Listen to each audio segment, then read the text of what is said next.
नमस्कार दोस्तों, brain competition classes Babarpur में आप सभी का स्वागत है। ये वीडियो संस्कृत वर्णमाला से संबंधित है। जो अभ्यर्थी टेट, सीटेट या सुपर टेट की जो अभ्यर्थी तैयारी कर रहे हैं और जो अभ्यर्थी संस्कृत विषय से हैं या जिन्होंने संस्कृत भाषा का विकल्प चुना है, ये वीडियो संस्कृत वर्णमाला से संबंधित है। इससे पहले वाली वीडियो में आप लोगों ने माहेश्वर सूत्र एवं प्रत्याहार से संबंधित वीडियो देखा। इसके बाद आपका संस्कृत में अगला टॉपिक आता है वर्णमाला। तो संस्कृत वर्णमाला का जो टॉपिक है, इसमें कई प्रकार से मतभेद देखने को मिलते हैं। वर्णमाला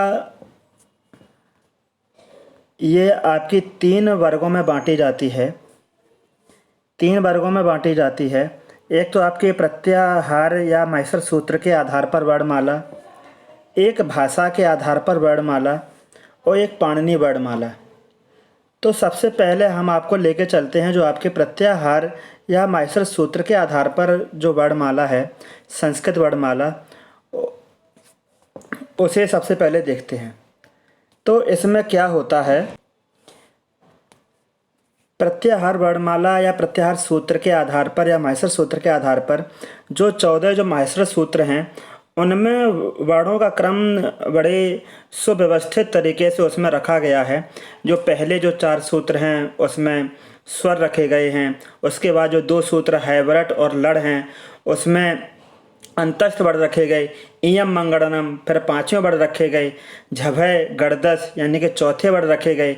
जब गणदस इस सूत्र में 3रे वर्ण रखे गए।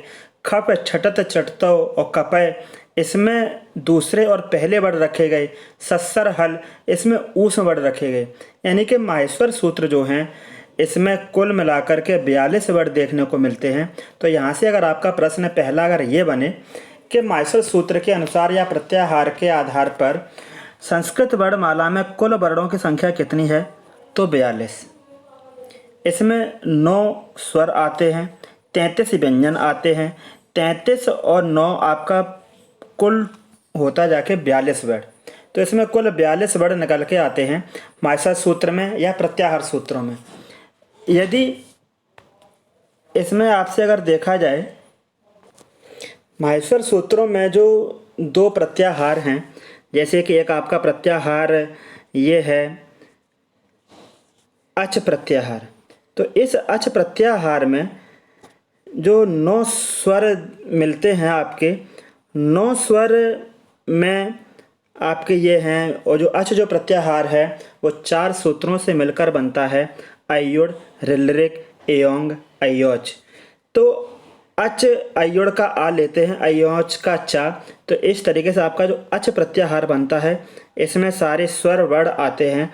और पिछली वीडियो में जो आपसे मैंने पूछा भी था कि स्वर का अपर नाम क्या होता है, तो स्वर का अपर नाम होता है अच। अच का अपर नाम स्वर, यानी कि स्वर को अच कह सकते हैं, अच को स्वर कह सकते हैं।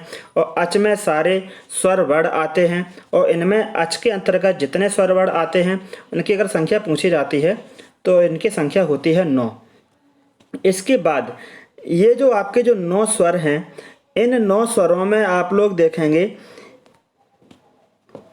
इन 9 स्वरों में आ, ई, उ, री, लरी, ए, ओ, ऐ, औ। अयुड़ से 3 वर्ण आ, ई, उ। ऋलृक से 2 वर्ण री और लरी। एयोंग से 2 ए, ओ और अयोच से 2 ऐ, औ। इस तरीके से आपके टोटल 9 स्वर वर्ण निकल के आते हैं। और ये सारे 9 स्वर वर्ण अच प्रत्याहार के अंतर्गत होते हैं। तो इसमें जो आपके जो शुरू के जो 5 स्वर हैं, शुरू के जो 5 स्वर हम लेके चलते हैं, आ, ई, उ, री, लरी।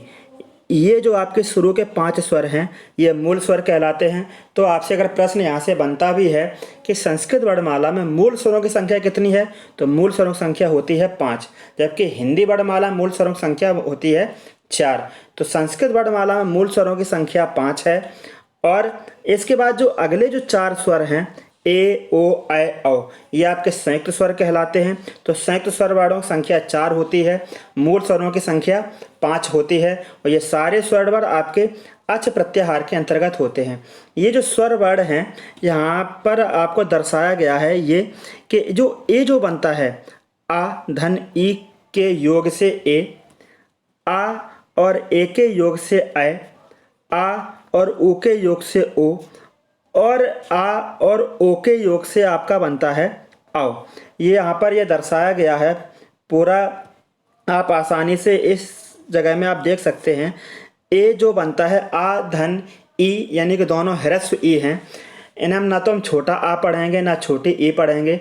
ह्रस्व आ, ह्रस्व ई, ह्रस्व उ, ह्रस्व री, लिरी, ए, ओ, ऐ, औ, ये 9 स्वर कहलाते हैं। 9 स्वर अच प्रत्याहार के अंतर्गत होते हैं। इसमें आपके 5 मूल स्वर होते हैं, 4 संयुक्त स्वर होते हैं। इसमें जो आपके जो 4 जो संयुक्त स्वर हैं वो किसी न किसी 2 मूल स्वरों की सहायता से बने होते हैं। तो इसमें जो आपका जो ए है वो आधन ए के मिलने से बना है, ओ आधन ऊ के मिलने से बनता है, ऐ आधन ए के मिलने से बनता है, औ आधन ओ के मिलने से बनता है।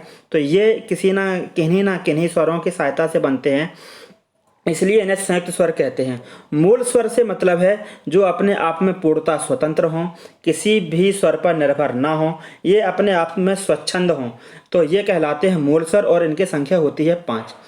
आगे अगर हम बात करें हल प्रत्याहार की, तो हल जो प्रत्याहार है आपका जो अगला जो सूत्र है 5वें नंबर का आपका सूत्र आता है हैवरट, और जो अंतिम सूत्र आता है हल, तो हैवरट का हा लेते हैं, हल का ला लेते हैं। इस तरीके से आपके हैवरट से लेकर के हल तक 33 वर्ण देखने को मिलते हैं। अगर आप हैवरट से लेकर के हल तक के अंतिम वर्णों को छोड़ते हुए अगर आप गिने तो 33 वर्ड देखने को मिलेंगे। चूंकि आपको इसमें हा 2 बार मिलेगा, लेकिन वर्णमाला में एक वर्ड एक ही बार आता है, तो हा को 2 बार ना गिन करके एक ही संख्या में गिनेंगे। तो इस तरीके से हल जो प्रत्याहार है उसमें 33 वर्ड आते हैं। ये मूल रूप से हलंत वर्ड होते हैं। इनका जो मूल रूप होता है वो हलंत होता है। इनका जो हम उच्चारण करते हैं वो स्वरों की सहायता से करते हैं। कोई भी व्यंजन वर्ण हो, कोई भी हलंत वर्ण हो, उसका उच्चारण बिना स्वरों की सहायता से हम नहीं कर सकते हैं।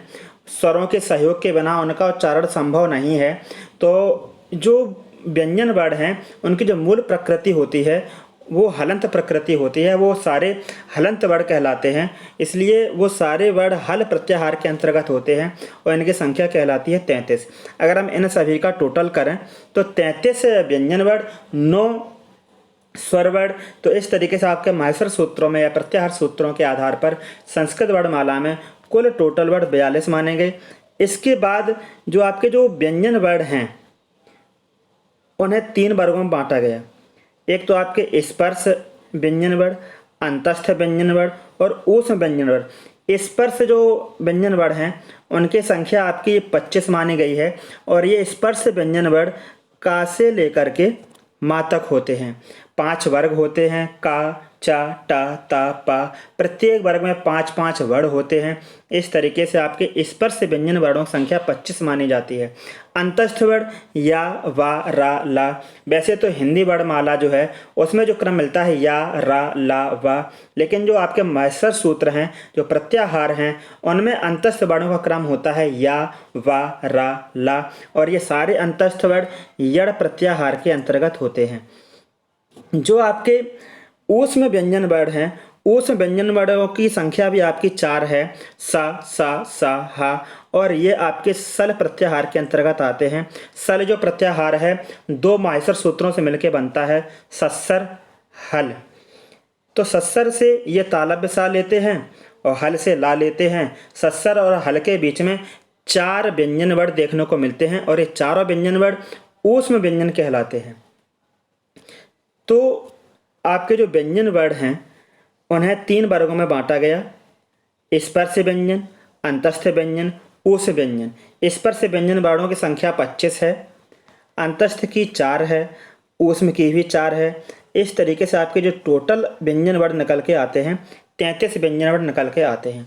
इसके बाद आपकी वर्णमाला आती है भाषा के आधार पर, या एनसीईआरटी पद्धति है उसमें जो वर्णमाला दी गई है उसमें जो संस्कृत वर्णमाला में कुल वर्ण निहित किए गए हैं, तो उसमें अगर हम देखें तो अगर आपसे प्रश्न करने का तरीका उनका कुछ अगर इस प्रकार से हो कि संस्कृत वर्णमाला में कुल वर्णों की संख्या कितनी है। अगर प्रश्न सीधा सीधा करें कि संस्कृत वर्णमाला में कुल वर्णों की संख्या कितनी है, तो संस्कृत वर्णमाला में कुल वर्णों की संख्या 50।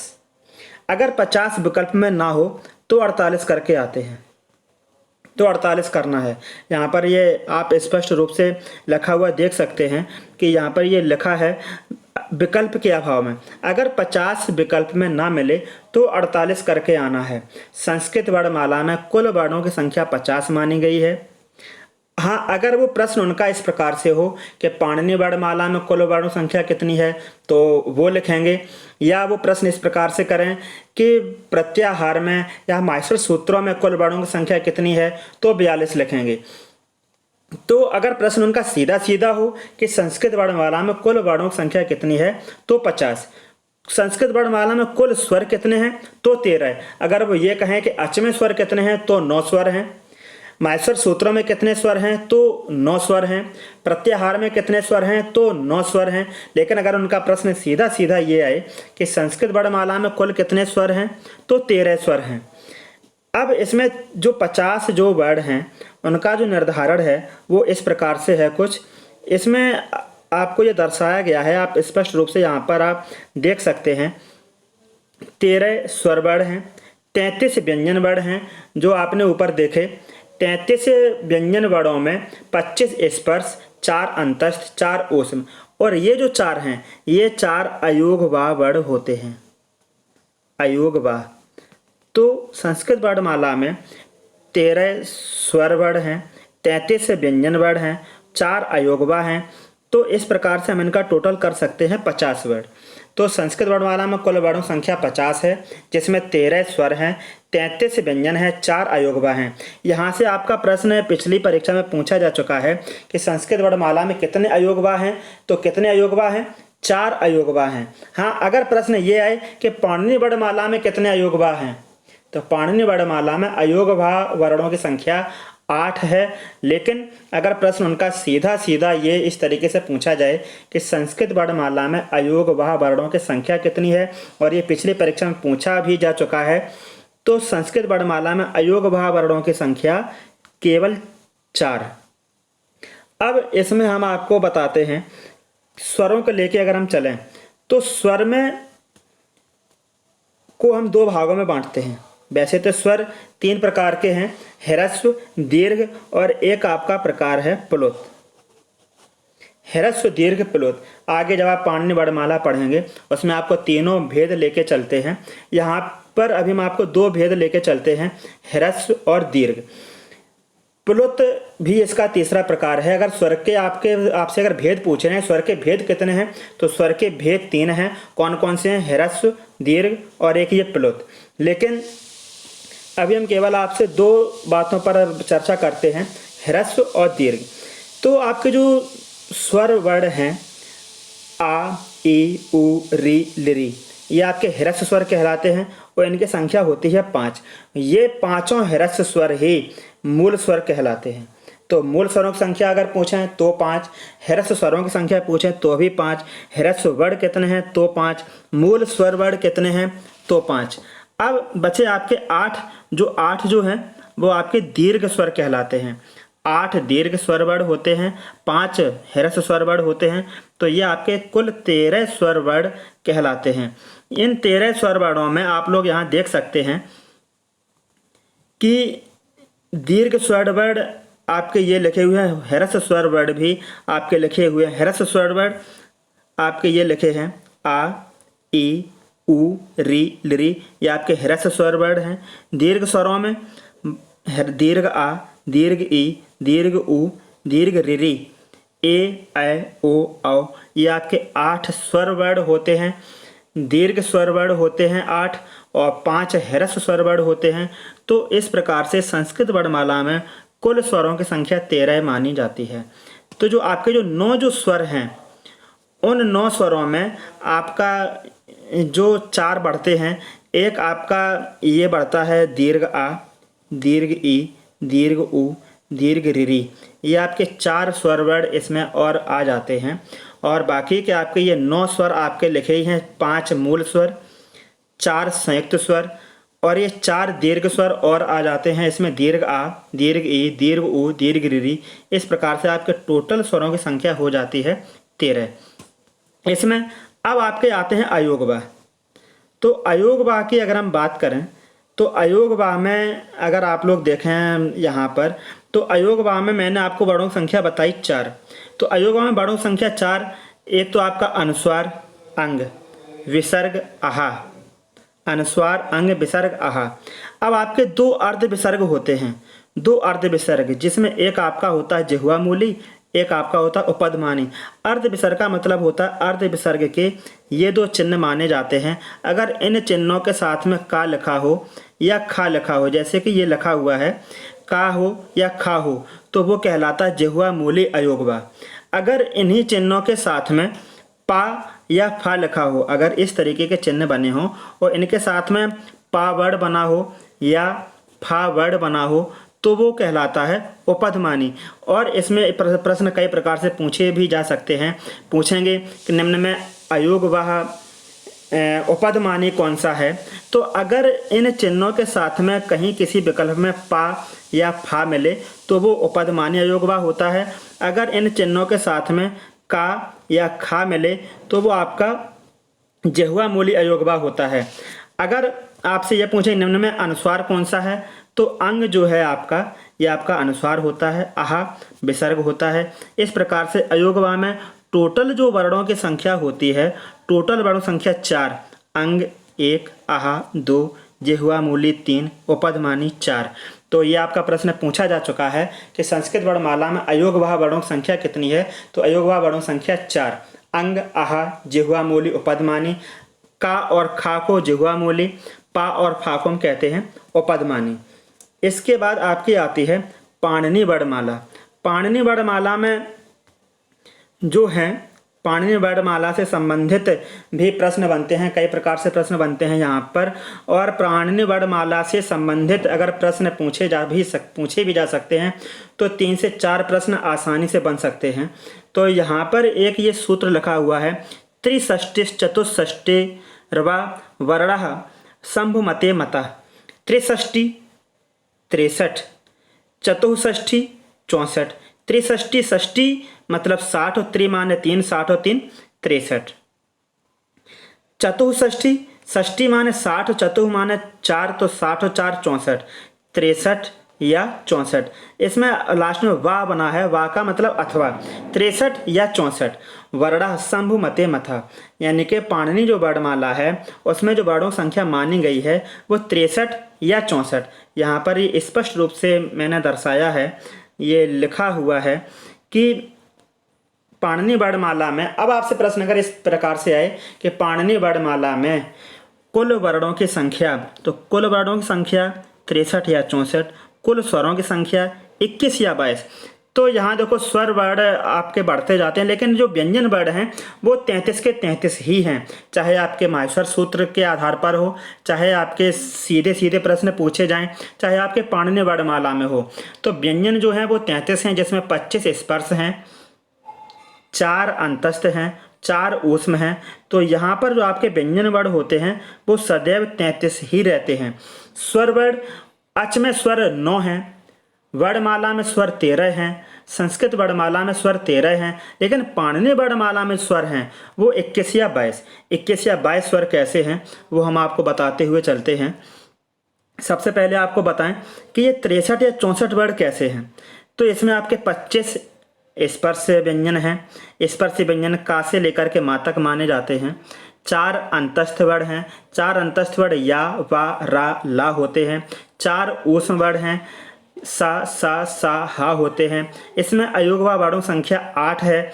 एक दुस्पष्ट वर्ण होता है। दुस्पष्ट वर्ण का ये संकेत है, ये संकेत रखा है और इस संकेत को हम ला में उच्चारण करते हैं। दुस्पृष्ट व्यंजनों की संख्या 1 है, जिसका ये आपका चिन्ह बना हुआ है, और इसका हम ला में उच्चारण करते हैं। ला में उच्चारण पढ़ते हैं इसे ला। तो अगर हम इन सभी का टोटल करें तो टोटल देखें इस प्रकार से, अगर हम करें 25, 4 29, 4 33, 33 और 8 41, 41 और 1 42। 42 में यदि हम 21 जोड़ते हैं तो 63 और 22 जोड़ते हैं तो 64।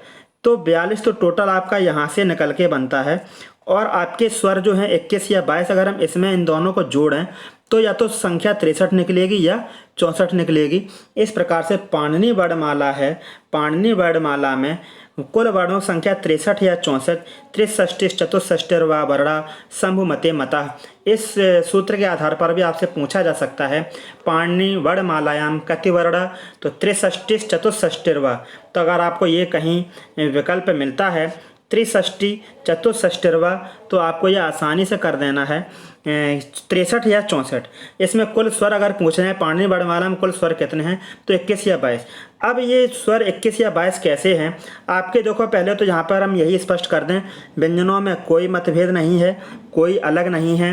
व्यंजन आपके जो अच प्रत्याहार में या हल प्रत्याहार में जो आपके व्यंजन हैं 33, जो आपके माहेश्वर सूत्र में जो व्यंजन हैं 33, वही सदैव हर जगह रहते हैं, उसमें कोई परिवर्तन नहीं है। आपके जो स्वर वर्ण हैं, स्वरों में विशेष परिवर्तन नहीं है। उन्हीं के आधार पर कहीं 13 तो कहीं 21 या 22 कैसे होते हैं ये देखते हैं।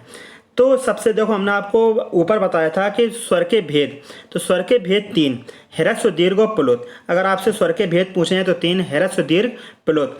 आपके जो अच जो प्रत्याहार है, अच प्रत्याहार में जो 9 स्वर जो आते हैं, ये रहे आपके 9 स्वर।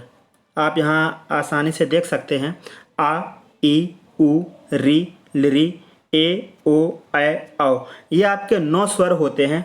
इन 9 स्वरों में जो आपके शुरू के जो 4 स्वर हैं वो लेके चलते हैं। शुरू के जो 4 स्वर ये ऐसे हैं, इनके तीनों रूप आसानी से बन सकते हैं। तीनों रूप आसानी से कैसे बन सकते हैं, अगर हम यहाँ पर हम केवल इन चारों की बात करें, आ, ई, उ और री, इन चारों की अगर हम बात करें तो केवल हम जैसे आपको एक ये समझाते हुए चलते हैं। आ जो है ये आपका ह्रस्व आ है, ये आपका दीर्घ आ है, और इसका अगर हमें प्लुत बनाना हो तो इसके साथ में अवग्रह जोड़ते हुए चले जाते हैं। प्लुत का मतलब होता है किसी भी वर्ण को देर तक उच्चारण करते हुए खींचना, लंबे समय तक खींचना। ह्रस्व स्वर वे स्वर जिन्हें बोलने में 1 सेकंड का समय लगे। दीर्घ स्वर वे कहलाते हैं जिन्हें ह्रस्व से 2 गुना समय लगे, और प्लुत स्वर वे कहलाते हैं जिन्हें ह्रस्व से 3 गुना समय लगे। प्लुत स्वरों को ही त्रिमात्रिक स्वर भी कहते हैं। प्लुत स्वरों को ही त्रिमात्रिक स्वर भी कहते हैं। ह्रस्व स्वर वे जिन्हें 1 सेकंड का समय लगे, दीर्घ स्वर वे जिन्हें ह्रस्व से 2 गुना समय लगे, त्रिमात्रिक स्वर या प्लुत स्वर वे जिन्हें ह्रस्व से 3 गुना समय लगे। तो आपका जो ह्रस्व आ है उसके तीनों भेद संभव हैं। तीनों भेदों में जैसे हम आ की बात करें तो ये आपका ह्रस्व आ है, ये आपका दीर्घ आ है, और इसका प्लुत बनाने के लिए आ के साथ में हम अवग्रह लगा सकते हैं, तो ये आपका हो जाता है प्लुत। यानी कि शुरू के जो आपके जो 4 स्वर हैं, इन चारों के 3-3 भेद आसानी से बन सकते हैं। जैसे अगर हम ई की बात करें तो ई तो ये आपका ह्रस्व ई है ही है, ये आपका दीर्घ ई हो गया, और प्लुत बनाने के लिए दीर्घ ई के साथ में अवग्रह। तो इस ई के भी आपके 3 रूप, ऐसी ऊ के 3 रूप और री के 3 रूप। जब ये आपके इन 4 स्वरों के तीनों रूप बन जाते हैं, इन चारों के तीनों भेद संभव हैं, ह्रस्व दीर्घ प्लुत, तो 4 से आप में 3 का जब आप गुणा करेंगे, 4 जो वर्ण हैं 4 के 3 भेद हैं, तो यहाँ पर आपके स्वर निकल के आते हैं 12। अगला जो आपका स्वर है लिरी, केवल हम इतने की बात करते हैं लिरी। तो लिरी जो स्वर वर्ण है इसके केवल 2 भेद संभव हैं, एक ह्रस्व और एक प्लुत। यहाँ से आपका प्रश्न ये बनता है कि निम्नलिखित में से कौन सा ऐसा स्वर है जिसका दीर्घ नहीं होता है। तो लिरी एक ऐसा स्वर वर्ण है जिसका दीर्घ नहीं होता है। इसके केवल और केवल 2 भेद संभव हैं, ह्रस्व और प्लुत। ये स्वयं में ह्रस्व तो है ही है, इसका प्लुत बनाने के लिए लिरी के साथ अवग्रह लगा देते हैं। अवग्रह का ये चिन्ह होता है, इसे पररूप आ भी कहते हैं। तो लिरी तो लिरी के केवल दो भेद संभव हैं और दो भेदों में यदि हम ह्रस्व मानते हैं तो एक, अगर ह्रस्व प्लस दोनों माने तो दो। तो इसकी संख्या या तो एक होगी या दो होगी। तो लिरी का दीर्घ नहीं होता। यहाँ से आप लोगों को ध्यान रखना है कि ऐसा स्वर वर्ण कौन सा है जिसका दीर्घ नहीं होता है। तो लिरी स्वर वर्ण ऐसा है जिसका दीर्घ नहीं होता है। इसके बाद जो आपके जो चलते हैं अगले जो चार स्वर हैं संयुक्त स्वर, इतने की अगर हम बात करें तो ये जो चार स्वर हैं इनके केवल दो भेद होते हैं, एक दीर्घ और एक प्लुत। शुरू के जो चार हैं आ ई उ री, इनके तीन भेद होते हैं, ह्रस्व दीर्घ प्लुत। जो लिरी होता है उसके दो भेद, ह्रस्व प्लुत, इसका दीर्घ नहीं होता है। ए ओ ऐ औ, इनके दो भेद होते हैं, दीर्घ और प्लुत, इनका ह्रस्व नहीं होता है। तो इन चारों में से अगर आपसे किसी से ये पूछा जाए कि ऐसे स्वर वर्ण कौन कौन से हैं जिनके ह्रस्व संभव नहीं है, जिनका ह्रस्व नहीं होता है, तो ए ओ ऐ औ, इनका ह्रस्व नहीं होता है, ये स्वयं में दीर्घ होते हैं। और प्लुत बनाने के लिए इनके साथ में केवल और केवल अवग्रह जोड़ना है। ए के साथ अवग्रह, ओ के साथ अवग्रह, ऐ के साथ अवग्रह, औ के साथ अवग्रह। अवग्रह का मतलब होता है किसी भी स्वर वर्ण को देर तक खींचना, लंबे समय तक बोलना। जैसे ओम, तो ओम का अगर हम जब देर तक उच्चारण करते हैं तो प्लुत स्वर होता है, त्रिमात्रिक स्वर होता है। तो ए ओ ऐ औ, इनसे अगर किसी का भी पूछे कि इनमें से किसका ह्रस्व नहीं होता है, तो इन चारों में से किसी का भी ह्रस्व नहीं होता है। ए ओ ऐ औ का ह्रस्व नहीं होता है। दीर्घ और प्लुत इनके केवल दो भेद संभव हैं। तो अगर आपसे प्रश्न ये पूछा जाए कि संस्कृत वर्णमाला में ऐसे स्वर कौन कौन से हैं जिनका ह्रस्व नहीं होता है, तो ये जो चार स्वर वर्ण हैं संयुक्त स्वर ए ओ ऐ औ, इनका ह्रस्व नहीं होता है। इनके केवल प्रत्येक के दो दो भेद संभव हैं। तो जब प्रत्येक के दो दो भेद होते हैं तो इस प्रकार से 4 दूनी 8। अगर हम अब इन सभी का टोटल करें तो यहाँ पर आप देख सकते हैं जो शुरू के जो चार हैं इनसे 12 भेद बने, लिरी से 1 या 2 भेद बने और ए ओ ऐ औ से आपके 8 भेद बने। आप लोगों के मन में एक प्रश्न हो रहा होगा कि मैंने यहाँ पर इनका क्रम थोड़ा बिगाड़ के लिखा हुआ है, ए ओ ऐ औ लिखा हुआ जबकि होना चाहिए ए ऐ ओ औ। मैंने ये इस वजह से लिखा है। यहाँ पर एक बात आप और आसानी से समझ सकते हैं, ये जो शुरू के जो दो स्वर हैं ये कहलाते हैं गुण संज्ञक वर्ण। लास्ट के जो दो हैं ऐ औ, ये होते हैं वृद्धि संज्ञक वर्ण। यही क्रम आपके मास्टर सूत्रों में है। एओंग में ए ओ आता है, इसके बाद जो अगला सूत्र है अयोच, उसमें ऐ औ आता है। तो मैंने जितने भी सारे वर्ड लिखे हुए हैं वो मास्टर सूत्रों के क्रम में लिखे हुए हैं, जिस कारण से आप आसानी से समझ सकते हैं। हाँ, तो यहाँ पर हम बात करते हैं जो आपके शुरू के 4 स्वर हैं इनके प्रत्येक के 3 भेद, इसलिए इनके बन जाते हैं 12। लिरी के 2 भेद तो 1 या 2। ए ऐ ओ औ के 8 भेद तो 12 और 8 20। 20 में अगर हम 1 जोड़ते हैं तो 21, यदि 2 जोड़ें तो 22। तो आपके जो टोटल स्वर वर्णों की संख्या निकल के आती है 21 या 22। तो अब पाणिनि वर्णमाला में अगर आपसे स्वरों की संख्या पूछी जाए तो पाणिनि वर्णमाला में स्वरों की संख्या होती है 21 या 22। अब हम बात करते हैं अयोगवा की। तो अगर हम अयोगवा की बात करें तो अयोगवा में अगर आपसे प्रकार पूछे जाएं तो अयोगवा के प्रकार होते हैं 4। एक होता है अनुस्वार, दूसरा विसर्ग, तीसरा अर्ध विसर्ग, चौथा यम वर्ण। अयोगवा के 4 प्रकार होते हैं। अगर अयोगवा में प्रश्न इस तरीके से पूछा जाए कि संस्कृत वर्णमाला में कितने अयोगवा हैं, तो आपको याद रखना है संस्कृत वर्णमाला में अयोगवा 4 हैं। लेकिन अगर आपसे प्रश्न इस तरीके से आए कि पाणिनि वर्णमाला में कितने अयोगवा हैं, तो पाणिनि वर्णमाला में अयोगवा 8 हैं। देखें किस प्रकार से हैं। जो आपका जो अनुस्वार है अंग, विसर्ग आहा 2 हो गए। अर्ध विसर्ग के 2 भेद होते हैं, जिह्वा मूली और पदमानी, का खा और पा फा। अगर जिह्वा मूली में अगर काखा हो तो वो जिह्वा मूली अयोगवा और पाफा हो तो उपदमानी अयोगवा। ये पिछले पेज पर हम आपको बता चुके हैं अर्ध विसर्ग के बारे में। तो अर्ध विसर्ग के अगर आपसे भेद पूछें तो 2 भेद होते हैं, जिह्वा मूली और उपदमानी। काखा अगर अर्ध विसर्ग के चिन्हों के साथ लिखे हों तो वो जिह्वा मूली अयोगवा होते हैं, अगर पाफा बने हों तो वो उपदमानी अयोगवा कहलाते हैं। अब आपका इसमें रह जाता है यम वर्ण। तो यम वर्ण को अगर हम देखें तो यम वर्णों की संख्या होती है 4। यम वर्णों संख्या होती है 4, का, खा, गा, घा। लेकिन ये यम वर्ण तब माने जाते हैं जब इनके साथ किसी भी वर्ग का 5वां वर्ण लिखा हो, किसी भी वर्ग का 5वां वर्ण लिखा हुआ हो, बना हुआ हो, तब वो यम वर्ण कहलाते हैं और यम वर्ण अयोग वाक्य श्रेणी में आते हैं। जैसे कि यहाँ पर आप उदाहरण के तौर पर आप देख सकते हैं, उदाहरण के रूप में ये जो लिखा हुआ है चखनतु, चखनतु, तो ये देखो इसमें खा ये 2 बार लिखा हुआ है और उसके तुरंत बाद ये ना बना हुआ है और ना अपने वर्ग का 5वां वर्ण है। अगर आपको का, खा, गा, घा का द्वितीय रूप मिले, द्वितीय रूप होता है 2 बार लिखा हुआ मिले, के द्वितीय रूप के साथ किसी वर्ग का अगर 5वां वर्ण मिल जाए तो वो वर्ण यम वर्णों की श्रेणी में आते हैं और तब वो अयोगवा बन जाते हैं। और इसमें तो आपका अयोगवा कौन सा हुआ? खा, तो ये आपका यम वर्ण हो गया। जैसे अग्नि, आपने अग्नि इस तरीके से नहीं, आपको लग रहा होगा कि ये गलत लिखा हुआ है। आप लोग अग्नि हमेशा हम लोग इस तरीके से लिखते हैं, तो अग्नि, लेकिन ये जो अग्नि लिखा है ये इसका मूल रूप होता है। तो इसमें देखो गा का जो द्वितीय रूप लिखा है, इसके तुरंत बाद जो ना बना है ये अपने वर्ग का 5वां वर्ण है। ना जो बना है वो अपने वर्ग का 5वां वर्ण है। तो इस प्रकार से जो गा जो इसमें हो गया ये यम वर्ण हो गया। तो इसमें आपके ये दोनों यम वर्ण हो गए और यम वर्णों संख्या होती है। जैसे आपको एक एग्जाम्पल आपको यहाँ पर हम और बताते हैं, जैसे लिखा हो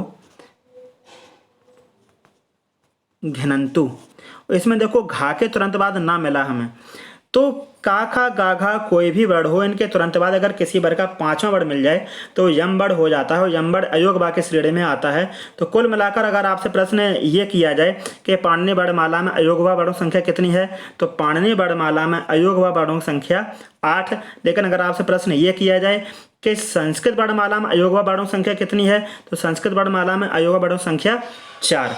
तो इस प्रकार से हम आपसे एक बार पुनः रिपीट करते हैं कि पाणिनि वर्णमाला में अगर आपसे कुल स्वर पूछे जाएं तो पाणिनि वर्णमाला में कुल स्वरों की संख्या होती है 21 या 22।